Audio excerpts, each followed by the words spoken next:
तोड़ने वाला तो सदाचार के धरातल पर खड़ा है, गुरुओं की आज्ञा मानने वाला है, बड़ों का सम्मान करने वाला है, फिर समानता कैसे?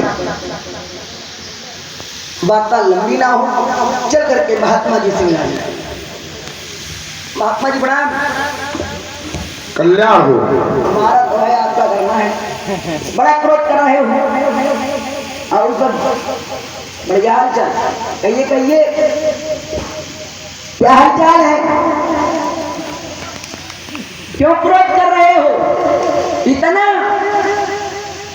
फूल रहे हो हाथी की तरह। बाबा क्या मिला नहीं कुछ माल डाल? कहिए कहिए क्या हाल चाल है? क्यों भ्रकटी इतनी तनी हुई, बिंदु से है चली हुई? बाबा ये कैसा झोल जाल है? कहिए कहिए क्या हाल चाल है? क्रोध का कारण क्या है? अकारण सकारण कोई कारण है? क्या कारण है? भगवान भोलेनाथ का गुरु आयुध हमारा खंडन कर दिया गया। टूट जाने दे, धनुष के टूटने पर इतना क्रोध। क्रोध का कारण धनुष का टूटना है। अगर आप धनुष के टूटने पर क्रोध कर रहे हैं तो देखो, एक बात मैं आपको बता दूं, हमने अपने बाल्यकाल में एक नहीं दो नहीं अपितु बहु धनु ही तोड़ी लड़का हमने बाल्यकाल में खेल खेल में बहुत सी धनुया तोड़ डाली। महाराज जब बहुत तोड़ी थी तब आपके दर्शन नहीं हुए थे। आज एक टूटा है। दर्शन की बात छोड़ो, भयंकर वाला प्रदर्शन इसको बंद करो और प्रिय दर्शन करो। और अगर क्रोध कर रहे हो तो क्या ममता? और अगर ममता है तो यही धनु पर ममता, कई हेतु धनुष पर ममता कारण क्या है, हेतु क्या है, जानना चाहता हूँ। पूर्णा प्रातस्मरणी श्रद्धे वरिण्य स्तुत्य प्रणम्य तपोनिष्ठ ब्रह्मनिष्ठ ब्रह्मदेवता पंडित जी स्वामी जी श्री श्री 1008 शब्दों को चुनाव में गड़बड़ी तो नहीं व्यक्त करें। राजकुमार लक्ष्मण, तुम्हारे द्वारा कई बिंदु आए और सभी ने पूरी मन शक्ति से सुना और अपना ध्यान और अपने अपने काम अब करिए हमारी ओर अग्रसर। राजकुमार लक्ष्मण, मैंने राजा जनक से पूछा कि कौन चल जनक धनुष के ही तोड़ा, तो अति डर उतर दे चंद्र नहीं। राजा भयभीत हो गया और उसने उत्तर नहीं दिया। तो मध्य संभाग में तुम्हारा भैया आया और बोला कि नाथ संबुधन भंजन हारा, जिसने इस भूतेश्वर के विशाल आयुध को तोड़ा वो आपका दास दास तुम्हारा। इसका मतलब कि राम धनुष खंडन हार को जानता है, तभी तो उसने आके हमको बतलाया कि हो ही के हुए दास तुम्हारा। तो अगर वह जानता है तो उसने बताया क्यों नहीं? आप लोग आ जाइए यहाँ पे विराजे, एक सभा का स्वरूप बने। क्यों? क्योंकि वक्ता कितना भी हो, अगर श्रोता नहीं है, सभा का स्वरूप नहीं है, तो ज्ञान की चर्चा होती नहीं। कहा गया श्रोता वक्ता ज्ञान निधि। श्रोता और वक्ता दोनों होने चाहिए और ज्ञान से बढ़कर श्रोता वक्ता ज्ञान निधि और कथा राम कहे गूढ़। ये बड़ी गूढ़ है, इसलिए बड़े ही स्थित प्रज्ञ मन से इसको सुनो। तो राम जानता था कि धनुष किसने तोड़ा, लेकिन उसने नहीं बताया। क्यों नहीं बताया? और अगर वह स्वयं था तो कह सकता था कि नाथ संबुधन भंजन हारा तब पद रज में दास तुम्हारा। नाथ, इस धनुष को मैंने तोड़ा है और मैं आपका दास हूं, कहिए मैं क्या करूं? शेर राम ने भी नहीं बताया। और फिर हमारे और राम के मध्य संवाद में छोटा राजकुमार को और उसने सीधे हमारा अपमान किया। कहा कि सुन मुनि बचन लखन मुस्काने, मुस्कुरा एक 15,000 वर्षीय बाबा को देखकर मुस्कुरा रहा और बोले परशु धरई अपमान, हमारा अपमान करते हुए मैं बोला। तो राजकुमार लक्ष्मण अपने वक्तव्य में तुम ये दोनों बिंदु प्रस्तुत करो कि हमारा अपमान क्यों किया और मुस्कुराए क्यों। फिर तुमने कहा कि टूट गया है तो टूट जाने दीजिए, क्यों कहा बहु धन हुई तोड़ी लड़काई कबहू ना सिरस्कीन गोसाई। बाल्याकाल अवस्था में हमने बहुत सी धनुइयां तोड़ी, तब आपने कोई क्रोध नहीं किया और कह रहा था कि दर्शन तो दर्शन रहे, वहां दर्शन नहीं हुए और यहाँ पे प्रदर्शन हो रहा है। हमारे क्रोध को ये नाट्य बता रहा है, प्रदर्शन कर रहे हैं। तो ये धनुष दिव्य है, इसलिए इसमें क्रोध हो। ये साधारण धनुष नहीं है। का भूप साहस 10 एक कहीं 12 लगे 58 डर ही न डारा। एक नहीं, दो नहीं, 100 नहीं, 1000 नहीं, 10,000 राजाओं ने इस पर अपना श्रम लगाया, बल लगाया और तिल भर भूमि न तिल भर मात्र इसको नहीं खिसका सके। तो ये साधारण नहीं। फिर तुमने एक आरोप लगाया, तो कहा कि महात्मा की ममता, इस धनुष पर क्या आपको ममता है? तो बालक ममता नहीं है, यह हमारा गुरु आयुध है, हमने इससे धनुर्वेद की शिक्षा ली है, तो यह हमारी श्रद्धा का प्रतीक है। श्रद्धा विश्वास रूप, और जहां श्रद्धा वही विश्वास है, और बिना विश्वास के प्रति अगर हमारी इस पर श्रद्धा नहीं होती तो हमारे द्वारा क्रोध नहीं किया जाता। और इस श्रद्धा को तो बता रहे हो ममता, तो तुमसे तो ये अच्छा जाओ इसको ले जाओ इसको और इसका गंगा में जाकर विसर्जन करना। तो बालक ये ममता नहीं, तुमने ममता बोल तो दिया, अब ममता को हम बता देते हैं कि ममता है क्या। तो ममता है दो प्रकार की, एक वासना ममता, एक उपासना। हमारी जो ममता है हमारे गुरु के आयुध के प्रति, जैसे किसी शिष्य की उनके गुरुदेव की पादुकाएं घर में छूट जाए तो क्या वो तोड़ देगा, क्या वो फेंक देगा? नहीं, उनकी पूजा करेगा। क्यों? क्योंकि उनकी वो गुरु की है, उससे श्रद्धा जुड़ी हुई है। तो वैसा ही ये धनुष है, हमारे गुरुदेव भगवान का है, इसलिए इससे हमारी श्रद्धा है। तो ये वासना ममता नहीं है राजकुमार, ये उपासना रूपी ममता है। और जो वासना ममता है उसको अलौकिक ममता भी बताया गया, जिसके 10 स्थान है। तो कहा जननी जनक बंधु सुध दारा तन धन भवन सुहृद परिवार। सबको समझ में आई होगी, कुछ लोगों को नहीं समझ में आई होगी। सरलीकरण करते हैं इसका।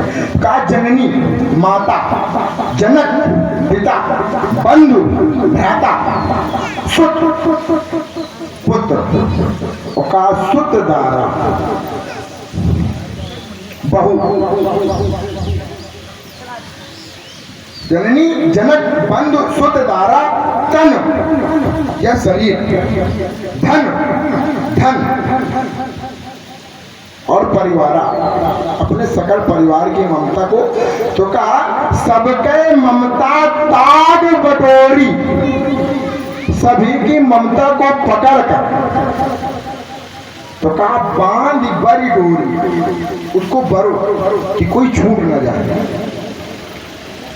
और फिर उसको करना क्या? तो कहा बांधी भरी डोरी, जननी जनक बंधु सुत दारा, तन धन भवन सुहृद परिवार, सबके ममता ताग बडोरी, और मम पद मन ही बांध भरी डोरी। भगवान स्वयं कहते हैं कि मेरे चरणों में बांधो, का निंदा स्तुति उभय सम, और ममता मम पद कंठ। अगर सामाजिक में ममता करनी है, अलौकिक ममता करनी है, तो हमारे चरणों से करो। तो ये जो वासना रूपी ममता है, रूप ले लेगी उपासना का। तो अब लौकिक ममता, तो लौकिक ममता को ज्ञानी लोग बड़े ही सहज भाव से त्याग देते हैं। तो कहा रस रस सूख सरित सर पानी, ममता त्याग करे जिम ज्ञानी। ज्ञानी पुरुष ममता को सहजता से त्याग देगा। तो राजकुमार यह ममता नहीं है, श्रद्धा है। और श्रद्धा से क्या प्राप्त होता है? तो कहा श्रद्धा रतिर भक्ति, श्रद्धा से हमें भक्ति की प्राप्ति होती है। और एक महात्मा तो ऐसे भी हुए हैं जिन्होंने कहा है कि यह शरीर से मैं ममता करता हूं, और जबकि कहा गया है कि तन से ममता नहीं करनी है, और वो कहते हैं कि मैं तन से ममता करता हूं। तो काक भगवान जी कहते हैं कि यह तन राम भगत मैं पाई। वो आगे बता देते हैं कि मैं इस तन से ममता क्यों करता हूं। तो कहते हैं कि यह तन राम भगति मैं पाई, तेही से ममता मुझे अधिकारी। इसलिए मुझे इस शरीर से ममता अधिक है। क्यों? क्योंकि मैंने इससे भक्ति प्राप्त की है, उपासना की है, इसलिए मुझे इस तन से ममता। हेलो, आज तो तुम्हारे द्वारा एक दिन हुआ, परशुरामी जाऊं रे।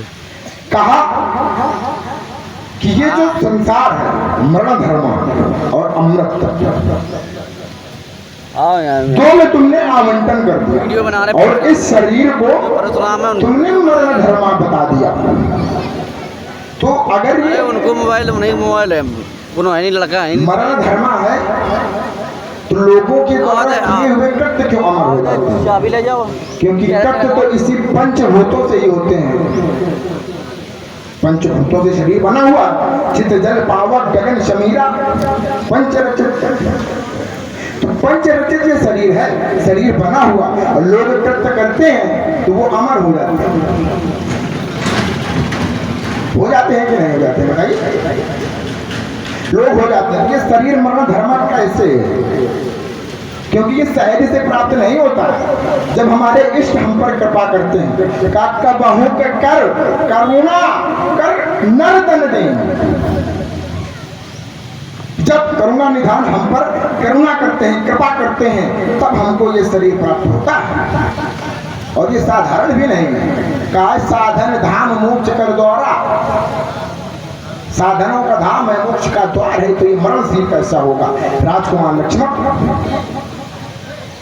और आत्मा, तो आत्मा तो शाश्वत है, अमृत तत्व है, वो तुम्हारी बात को माने। लेकिन ये शरीर मरण धर्म कैसे? इस पर तुम अपना चिंतन दो। आत्मा के लिए तो, क्योंकि वह आत्मा परमात्मा का ही स्वरूप है। का ईश्वर अंश जीव अविनाशी और साधारण नहीं है। का चेतन अमल सहज सुख राशि, सुख की राशि है, चैतन्य अमल। तो शरीर मरण धर्म कैसे? अस्तु रे नपवालक कालवस, रे नपवालक कालवस बोलत दुनिया समान, और अपनी छोटी छोटी धनुओं को धनु ही सब त्रिपुरारी धनु जो विदित सकल संसार। सुधरा ना पर्वत के नीचे जब तक आया ऊंट नहीं, तुम मुझे समझकर पी जाओ, मैं वो शरबत का घोट नहीं है। आंजनेय की मुझको ब्राह्मण कुल की मर्यादा है, मत समझो कमजोर मुझे, बल मुझ में तुमसे ज्यादा है। वाह। आइए महात्मा परशुराम जी की वार्ता को सभा अंतर्गत बैठे प्रत्येक जीव ने बड़े ही ध्यान पूर्वक सुना और उसको समझा। विद्वानों की समाज है, कम लोग हैं लेकिन सुनने वाले लोग हैं। देखिए मानसकार ने जिस समय ग्रंथ की रचना की, लेखनी को उठाया तो वक्ता को नहीं अंकित किया, अंकित किया पहले श्रोता को और लिखा श्रोता वक्ता ज्ञान निधि कथा राम के। तो पहले लिखा श्रोता को, क्योंकि वक्ता चाहे ब्रह्म ज्ञानी हो लेकिन अगर कोई सुनेगा ही नहीं तो फिर आठ घंटे के वक्तव्य का कोई अस्तित्व नहीं होता है। आइए महात्मा परशुराम जी ने बढ़िया प्राप्ति बयान किया। हमारी बात थी यह जीवन दो तत्वों का जोड़ा है। अच्छे लोग बैठे हैं, जुड़ेंगे हमारे विषय से। एक है मरण धर्म और द्वितीय है अमृत। मरण धर्म है यह शरीर मरा हुआ है। कैसे? क्योंकि जड़ है शरीर, चेतन की अध्यक्षता में शरीर कार्य करता है। जैसे ही हमें समझना पड़ेगा, हमें जानना पड़ेगा कि मृत्यु है क्या, मृत्यु कहते किसे है, और जब हम इसको जान जाएंगे तो हम सारे द्वंद्वों से मुक्त हो जाएंगे। उत्तर मिला आत्मा और शरीर के संबंध के विच्छेद का नाम मृत्यु है। ध्यान दीजिए, शरीर और आत्मा के संबंध के अलगाव का नाम मृत्यु, ठीक है। और जब तक इस शरीर में यह आत्मा रहती है तभी तक शरीर कार्य करता है, और जैसे ही आत्मा का गमन होता है शरीर जड़ हो जाता है, क्योंकि चेतन के भिन्नता में कार्य करता है। दोनों ही स्थितियों में क्रोध और शोक नहीं करना है। उदाहरण से बोल, अब दोनों को बनाने प्रेमी पाठक लोग बैठे हैं, सलामी चल रही है, रामचरितमानस के जानकार लोग बैठे हैं, जुड़िएगा विषय से। एक कालखंड में परमात्मा के द्वारा, भगवान के द्वारा एक व्यक्तित्व को मारा गया, और जब वह व्यक्तित्व मारा गया तो उसकी पत्नी रुदन करने लगी, रोने लगी, विलाप करने लगी। तो वहीं पर उसी परमात्मा ने वहां पर उसकी पत्नी को समझाया, और लोग जानकार बैठे हैं और लगभग ये चौपाई सबको आती होगी। परमात्मा ने समझाया रोती हुई पत्नी को और कहा कि छिति जल पावक गगन समीरा पंच रचित अति अधम शरीर। कहा कि यह शरीर 5 तत्वों से मिलकर के बना है, और जब ये सारे तत्व अपने अपने तत्व में लय हो जाते हैं तो इसी का नाम लोग मृत्यु दे देते हैं। परमात्मा ने कहा कि रुदन कर रही हो तो किसके लिए? अगर शरीर के लिए तो प्रगट स्वयं, अगर शरीर के लिए कर रही हो तो शरीर तुम्हारे सामने पड़ा है, जो चाहो वो करो। और अगर रोदन आत्मा के लिए कर रही हो तो जीव नित्य कहीं लागे रोया। जीव तो नित्य है, सदैव शाश्वत है, उसका विनाश ही नहीं है। अच्छे तो अभेद रहम ना अगले तो असल से अच्छा, तो अच्छेद है अभेद है, उसको कुछ भी नहीं किया जा सकता है। ब्रह्मवाणी कहती है नैनम चित्तम संस्थानी नैनम धात पावता न चैनम क्लेदंता पुनः शोषण मारुता। को न जलाया जा सकता है, न मारा जा सकता है, न काटा जा सकता है, कुछ भी नहीं किया जा सकता है। तो फिर क्रोध किसके लिए? बताइए। फिर क्रोध नहीं होना चाहिए। इसलिए महाराज हमारा आपसे कहना है, इस क्रोध को हटाओ और अगर ना हटाओ कुछ घटाओ, कुछ तो करो, क्योंकि क्रोध ठीक नहीं है। सूक्ति कहती है बुद्धो हरियाद गुरु न पी, क्रोध में व्यक्ति गुरु तक का वध कर सकता है, गुरु तक का। तो आप क्रोध कर रहे हो, क्रोध अच्छा नहीं है, क्रोध को हटाना पड़ेगा। हमने कहा था कि आप जैसा महात्मा संसार में मन लगावे, संसार से संबंधित हो, क्रोध करे, शोक करे, नहीं करना है। आपका मन क्या संसार में लगेगा? नहीं लगेगा, क्योंकि संसार अच्छा नहीं है। यह सुखालय है, यहाँ सुख की प्राप्ति नहीं हो सकती है, यहाँ भावकूप है। एक दुष्ट अतिशय दुख रूपा अचैत जीव परा भावकूपा, ये भावकूप है। जो सब भावकूप में पढ़ते वो हैं जो माया से घिरे हुए हैं। आप माया से घिरे हो क्या? आप तो संसार से परे हैं। आप संसार में रहते भी हैं तो ऐसे जैसे लिप्ते न सापापे न पद्म पत्र विवाम बसा, जैसे कमल और कमल का पत्ता जल में रहते हैं पर लिपायमान नहीं होते हैं। तो आपका मन कहाँ लगना है? तो फिर शास्त्र ने कहा कि मन कहाँ लगाना है? तो आचार्य ने बताया कि तनते कर्म करो विधिनाना और मन राखो जहाँ कृपा। मन को कहाँ जोड़ना है? जोर से बोलो, दबाव माने हो कमर करनी। मन को कहाँ जोड़ना है?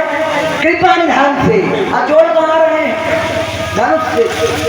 यही बात तो नहीं समझ में आ रही। हमने कहा था क्या ममता? तो आपने कहा कि ममता नहीं है, और जो हमारी ममता है वो उपासना युक्त ममता है। महाराज ममता के अपने तरफ स्थान गिनाए, जननी जनक बंधु सुत नारा तन धन भवन सुहृद परिवारा सबके ममता ताज बटोरी मम पद मनई बांध बर डोरी। ममता के 10 स्थान है और प्रथम स्थान है जननी, और जननी ही का निपटा गई ठोकर हो ममता है। जननी जनक बंधु सुतदारा, जननी माने होता है माता, ममता की प्रथम श्रेणी माँ है, प्रथम श्रेणी। अब मैया कुमारे बैठे हो ममता है। और महाराज आपके लिए तो वैसे भी ममता ठीक नहीं है, क्योंकि आप हैं योगी मुनि ऋषि महात्मा ब्रह्मचारी, और ब्रह्मचारी के जीवन में ममता नहीं होती है। आचार्य कहते हैं योग अग्नि कर प्रगट तब कर्म सुभाष बलाई बुद्धि सिरावे ज्ञान घट ममता मल। ममता है मल, ममता मल जल जाए। तो ममता को बताया गया है मल, तो मल का भी प्रयोग आपके जीवन में नहीं होगा। एक रूप और बताया गया, ममता को बताया गया ममता तरल तमी अंधियारी, ममता है काली अंधेरी रात्रि। और आपके लिए बताया गया कई अवसर सुनिश्चित अनुभंगा आए बिल्कुल कमल पतंगा, और पतंगा माने होता है सूर्य। तो सूर्य और रात्रि एक साथ कैसे रह सकते हैं? कि यहाँ पे भी ममता नहीं है। हमारी आपकी बात जो है वो ये है कि धनुष भगवान शंकर का है, तो क्रोध भगवान शंकर करेगा। भगवान शंकर नहीं आए, मान लो समाधि में लीन होंगे तो मैया पार्वती आकर के क्रोध कर देती। अच्छा मान लो मैया पार्वती नहीं आई, किसी कार में दर्द होगी, आपके गुरु जी के लड़के हैं ना गणेश जी, वो आ जाते, वो विरोध कर देते, वो भी नहीं आए। एक लोग और है कार्तिकेय जी, वो आ जाते। न तो भोले बाबा आए, न मैया पार्वती आई, न गजानन आए, न खड़ानन आए, तो तुम क्या बड़ी अम्मा बन के चले आए? तुम्हारा क्या है? और जब तक जीवित रहा तब तक नहीं आए, कभी सुध नहीं ली कि कैसा है धनुष। वही हस्ती किए कि जिंदा न दो कौरा मरे उठाओ चौरा। जब तक जीवित रहा तब तक नहीं आए। अंतिम बात आपने कही, रे निप बालक दाल बस बोलत तो ही ना संभाल, रे राजा के लड़की तू संभाल कर नहीं बोलता है, प्रभात प्रमाण के लिए बैठी है। मैंने किस शब्दावली का प्रयोग किया था? हमने कहा था पंडित जी, स्वामी जी, प्रत्यास्मरणी, श्रद्धे, ब्राह्मण देवता, ये सम्मान नहीं है क्यों? सम्मान है तो कह रहे हैं कि संभाल के नहीं बोल रहा है, और जब अपना बोलते हैं तो कैसे? तो कह रहा है रे क्या बढ़िया बेद बात की हुला है आपने, परिक्रमा करनी है आपकी। देखो महाराज, बच्चे संभाल के ना बोल तो बात चल जाती है, सभा में भी बात जाती है तो लोग कहते हैं छोड़ दो, बच्चे हैं, बालक हैं, तो बालक संभाल के ना बोला तो ठीक, कम से कम एक पुरखा तो संभाल के बोला है। अंतिम बात आपने कही, धन हुई सब तो पुराण धन विदित सकल संसार, धन हुई धनुष की समानता नहीं हो सकती है महाराज। हमारी दृष्टि में सभी धनुष समान है, धनुष ही धनुष समान है। गावत वेद सुदेव अमूर्त क्रांति छोटी बड़ी न भेद हमरे जाना सुनो देव, सब धनुष समाना का जून धनु तोरे देखा अमुक नयन के भोरे, अब टूट गया है तो टूट गया, अब क्या करें, रोके ले रहे। अब चलेगा फरसा, यही होगा। राजकुमार लक्ष्मण, तुमने एक धरातल बनाया तर्क का, और तुमने जय बोल, काहे में जय बोल? अब उनके ऐसा का बिंदु उन्होंने दे दिया कि तुमने जय बोल? कौन सा बिंदु याद है? नहीं याद होगा, बताओ। अच्छा, उस समय समझ आया, अब चला गया। चिड़ नहीं रहे हैं। तो तुमने एक धरातल बनाया कि शरीर मरण धर्मा, तो हमने उसको बताया कि शरीर मरण धर्मा है, परंतु पूरी तरीके से तो नहीं है। तो तुमने सीधे एक उदाहरण दे दिया। एक चरित्र में भगवान ने बताया है कि छित जल पावक गण समीरा पंच रचित अति अधम शरीरा, बताया, और तुमने पूरा नहीं देखो पाया, तुमने इसी में जय बोल दी। अब हम बता दे रहे हैं कि वहीं पे भगवान ने क्या कहा है। भगवान ने उसी पात्र से कहा है कि अचल करहु तन और राखौ प्राणा, मैं तुम्हारा तन अचल कर दूं और प्राण अभी तुम्हारे। और तुमने कहा ये शरीर अधम है, और अचल करहु तन, यह तन अचल कर, ये जो सचल है आने जाने वाला है, उसे कहा है कि अचल कर, अचल करहु तन राखौ प्राणा। और सुन बाली का कपान, वहां का प्रमाण दिया राजकुमार लक्ष्मण ने। तो वहां पे तो ये भी कहा गया अचल करहु तन राखौ प्राणा, बात कर गई उसकी, सीधे सीधे कर गए। हमने राजकुमार लक्ष्मण को बिंदु दिए कि तुम त्रिपुरासुर के विनाशन के लिए इस अजगव का निर्माण हुआ था। अगर सभी धनुष समान थे तो भोलेनाथ किसी भी धनुष से मार देते त्रिपुरासुर को, लेकिन नहीं, इस धनुष को ही निर्माण क्या कराना था। और ये साधारणता निर्माण नहीं हुआ, अथर्वानंदन मुनि अथर्वा के पुत्र ऋषि दधीच की अस्थियों से निर्मित है। कोई साधारण धनुष तो है नहीं। और राजकुमार कह रहा सुनो देव, सब धनुष समान, सब समान है। तो राजकुमार लक्ष्मण, ये धनुष समान नहीं है, तो तीर कुछ सूत्री ना होगा, सीधे चोट पे चोट करो, तर्क चूर में चूर। बोलो, हम रुके आपकी दो बातें आएंगी। एक बात ये है कि मरण धर्म सिद्ध करो कैसे। आपने जहां का प्रसंग मैंने जोड़ा था वहीं से आपने उत्तर किया है। आपने कहा है कि अचल करहु तन राखौ प्राणा, परमेश्वर कह रहे हैं, भगवान कह रहे हैं, जो पात्र मर रहा है। तो आपने कहा कहा जा रहा है कि अचल करम तर राखूं प्राणा। तो इस बात से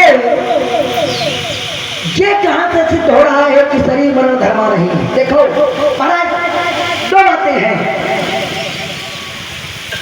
नित्य और अनित्य। इसी को मरण धर्म और अमृत से जो नित्य है हमें उसके लिए जीना है, जो अनित्य है उसके लिए नहीं जीना है। तो विषय गरिष्ठता की ओर बढ़ रहा है, चैतन्य होकर सुनने का प्रयास करने का आनंद आएगा आप लोगों को, क्योंकि सिद्धांत है बादे बादे जाते तत्व बोधा। जहाँ पर ज्ञानियों की समाज होती है, विद्वानों की समाज होती है, वहाँ बातों ही बातों में तत्व का बोध हो जाता है। इसलिए विषय से जोड़ने का प्रयास कर लिया। दो तत्व है, नित्य और अनित्य। जो नित्य है उसका विनाश नहीं है, और जो अनित्य है, जो उत्पत्ति विनाशशील है, वो है अनित्य। और क्या हमें उनके लिए क्रोध शोक करना है? नहीं करना है। और सरलता से समझो, नित्य और अनित्य को और सरलता से समझने का प्रयास करिए। कुंभकार को जानते हैं सभी लोग। कुंभकार घड़े का निर्माण करता है, ठीक है, काहे से बनाता है घड़ा? मिट्टी से बनाता है। मिट्टी से घड़े का निर्माण होता है, और घड़ा बनने के बाद घड़ा फोड़ भी दिया जाता है, घड़ा नष्ट भी हो जाता है। ध्यान लीजिएगा, देखिए जी, कुंभकार ने घड़ा बनाया काहे से? मिट्टी से। पहले घड़ा नहीं था, केवल मिट्टी थी। मिट्टी से घड़ा बनाया, घड़े का जन्म हो गया। कुछ समय के बाद घड़े को फोड़ दिया, घड़े की मृत्यु भी हो गई। तो घड़े का जन्म भी है और घड़े की मृत्यु भी है, लेकिन मिट्टी का कुछ हुआ? मिट्टी पहले भी थी जब घड़ा नहीं था, घड़ा हुआ मिट्टी तब भी थी, घड़ा नष्ट हो गया मिट्टी तब भी रही। तो किसके लिए रो रहे हैं? उसके लिए जो है ही नहीं। आप कुछ कहना चाहते हैं? और महाराज, ये प्रश्न हमसे पूछ दिया था तो ठीक है, अन्यत्र और कहीं ना पूछिए। देख करके इतवार करते हैं। ये तो कहो हम खड़े तो बता दिया है, ये बहुतों को विचार करना पड़ेगा। महाराज, अच्छी बात यह है कि आप हमारे विषय से जोड़ने का प्रयास कर रहे हैं। आपने के बंधन लगाया कि वार्ता लघुत्री होनी चाहिए, ज्यादा विस्तृत न हो। तो एक बात आपकी होगी। तो तीन बात आपने कहा था कि धनु ही धनु समान नहीं हो सकते, क्योंकि ये धनु साधारण नहीं था। यही बात है ना आपकी। महात्मा परशुराम जी का कथन है कि यह धनुष साधारण नहीं था। ईमान में उत्तर करो, अगर यह धनुष साधारण नहीं था तो तोड़ने वाला क्या साधारण हो सकता है? उत्तर करिए आप लोग।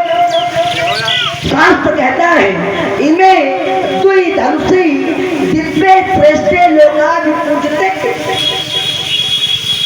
दो धनुष दिव्य हैं, एक सारंग और एक जो टूटा है। तो महाराज, अगर धनुष साधारण नहीं था तो तोड़ने वाला भी कोई साधारण नहीं होगा, सामान। इसलिए महाराज कि धनुष चाहे जो हो, धनुष चाहे अस्थियों से बने, चाहे लकड़ी से बने, चाहे लोहे से बने, चाहे सोने से बने, धनुष से चलता बाण ही है। अगर आपका धनुष भोजन बना के देता हो तो बताइए, रोके ले रहे। राजकुमार लक्ष्मण, तुम्हारे द्वारा बिंदु आया कि शरीर मरण धर्मा, मरता। यही बिंदु तो हमारा था और हमने यात्रा अलग की थी, और तुमने हमारी ही बात का पोषण किया। तुमने उदाहरण दिया मिट्टी और कुंभकार का, कि कुंभकार घड़े को बनाता है और बनाने के बाद पुनः उसको फोड़ दिया जाता है। बात तो वही हो गई हमारी कि यह शरीर बना किससे? तो कहा पंचभूतों से, चित्त जल पावक गगन और समीर। तो जब ये नष्ट होगा तो जाएगा किसमें? उसी पंचभूतों में। तो ये नष्ट कैसे हो गए? पंचभूत तो नष्ट ही नहीं होंगे। क्योंकि अगर तुम उदाहरण दे रहे हो मटके वाला ही कि कुंभकार मटका बनाता है और वो फूट गया, तो मिट्टी से मटका बना और पुनः फूटने के बाद मिट्टी में चला गया। ऐसा ही ये शरीर है, पंच तत्व से बना और जब मिटा पुनः पंच तत्व में विलीन हो गया, तो मरणशील है। क्यों? क्योंकि सिद्धांत का जो जन्म है सो निश्चय नासा सिद्धांत है, लेकिन कहा इन्हीं पंचभूतों में, इन्हीं पंचभूतों से बनता है और इन्हीं पंचभूतों में विलीन होता है। जो जन्म है सो निश्चय नासा और जो नाश है सो अवत प्रकाशा। तो तुम्हारे द्वारा कहे हुए कथन से हमारी ही बात का पोषण हो गया। फिर तुम्हारा द्वितीय बिंदु जो था धनुष, कि ये धनुष महात्मा जी दिव्य नहीं। फिर कहा कि अगर ये दिव्य है तो तोड़ने वाला भी दिव्य नहीं हो गया। तो जब धनुष भी दिव्य है, तोड़ने वाला दिव्य है, तो क्रोध करने वाला क्या साधारण है? हाँ? और फिर तुम्हारे द्वारा बिंदु आया था कि तुम कहे बड़ी अम्मा बन रहे हो। गलत कहा था क्या? जिसे कर देंगे गलत। क्यों? क्योंकि धनुष अपने आप में सामर्थ्य था, इसलिए हम नहीं आए। क्यों? का तम की धरई धनु मूल नृप उठा ही न चल ही न जाय और मन पाय भट बाहुबल अधिक अधिक गरुआई। ये धनुष साधारण तो था ही नहीं, लोगों के बाहुबल को अपने अंदर शोषित कर रहा था। क्या साधारण धनुष? और ये अपने आप में सामर्थ्य, इसको किसी को छाप की आवश्यकता नहीं थी। का भूप एक नहीं दो